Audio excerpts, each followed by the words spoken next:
If you work in tech right now, or you're trying to make your break into tech, you've probably noticed something strange. The job market feels dead, and big tech companies are laying people off. Hiring freezes are everywhere, teams are shrinking, but here's the thing. At the same time, government agencies are hiring for tech roles, and in many cases, they can't fill them fast enough. That's not a contradiction, it's a sign that these two systems are built for completely different goals. This video isn't about saying tech is dead, and it's not about telling you to go out and just quit your job. It's about understanding why layoffs hit private tech so hard and why government tech operates under a completely different set of rules. Once you understand that difference, the current market makes a lot more sense. So follow along here, and I'm going to explain why breaking into tech and government can be a massive benefit for your career, give you a real entry point, and lead to a stable salary with benefits. I'm Brian, and I have spent my career in the public sector and time in hiring and training process for government roles. If you want realistic breakdowns of how public sector career systems actually work, go ahead and give me a subscribe, and let's get into this one. So big tech companies are designed around one core assumption: growth must continue. Revenue growth, user growth, market expansion, and shareholder returns. When growth slows, costs get cut fast. That doesn't mean that leadership failed. It means the system is working exactly as designed. Labor is a variable cost in private tech. When forecasts change, headcounts change. That volatility isn't a bug, it's actually the business model. Government tech is designed around a completely different goal: continuity. Systems still need to run. Benefit platforms, case management systems, regulatory databases, infrastructure, and cybersecurity, legacy systems that cannot go down. Government agencies don't exist to scale fast, they exist not to fail. That means that tech roles are treated less like growth engines and more like operational necessities.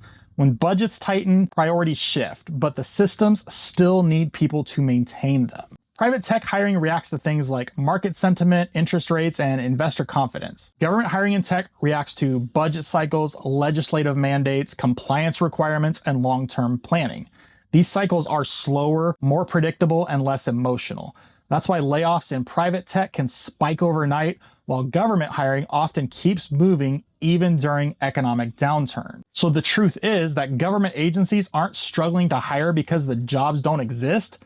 They struggle because the hiring process is a little bit slower, the job descriptions are rigid, either you qualify for the job or you don't, the pay bands are transparent, you may not be making as much as you make in the private sector, and the work often isn't marketed well. You generally only find these roles on their own websites, not out on like LinkedIn or Indeed. Meanwhile, a large portion of the government tech workforce is aging out.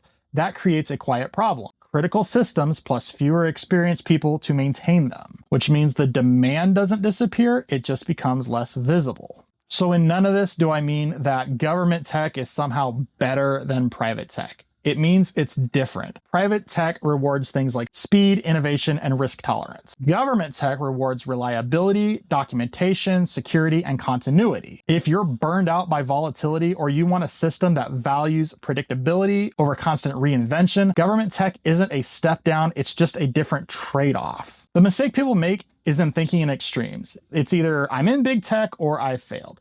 But that's not how careers work. Government tech can be a long-term path or like a mid-career pivot point or just a stability layer during volatile periods. Understanding when to value stability is a career skill a lot of people never learn. So in government tech, as with other government roles, you are going to be paid a salary with regular increases, you're going to get paid time off, and you'll get access to the holy grail of retirement systems, the government pension, which is going to pay you in perpetuity regardless of how the markets are doing. While the salary points may be lower than in traditional like FANG companies, they are reasonable and often have a lot more stability. So in closing, big tech layoffs doesn't mean that tech is dead or tech is over. They mean you're seeing one system behave exactly as it was designed to. Government tech plays by different rules. Slower, less glamorous, but far more stable. The smartest career moves often aren't emotional reactions, but system-aware decisions. If you want more breakdowns like this, including how government tech actually works or other government roles or how to get into the public sector,